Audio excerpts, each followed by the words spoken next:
Hello, நான் உங்கள் SRK. இன்றைக்கி என்ன பார்க்க போகிறோன்னு பார்த்தீங்கன்னா, விக்கிரவாண்டி இடைத்தேர்தலோட எலெக்ஷன் ரிசல்ட். யார் ஜெயிச்சிருக்காங்கன்னு பார்த்தீங்கன்னா, இடைத்தேர்தலில் டிஎம்கே சார்பில் அன்னியூர் சிவா போட்டிக்கிட்டார். பாமக சார்பில் அன்புமணி போட்டிக்கிட்டார்.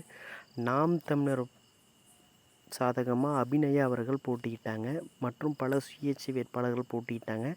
அதில் திமுக வேட்பாளர் அன்னியூர் சிவா 1,24,000 சில்லற ஓட்டு வாங்கி 63% வாங்கி கிட்டத்தட்ட ஒரு 60,000 ஓட்டு ரீடிங்கில் ஜெயிச்சு முதலிடம் எம்எல்ஏ ஆகிட்டார்.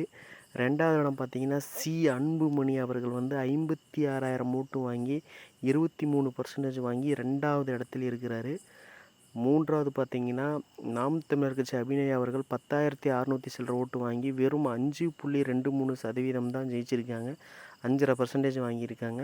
இதில் திமுக 63%, பாமக 23%, நாதாக்கா நாம் தமிழர் கட்சி 5.5% வச்சுக்கலாம். மீதி சுயேட்சை வேட்பாளர்கள் 1000 ஓட்டுகளுக்கு கீழே தான் 700 ஓட்டு, 300 ஓட்டு, 500 ஓட்டு அப்படி தான் வாங்கியிருக்காங்க.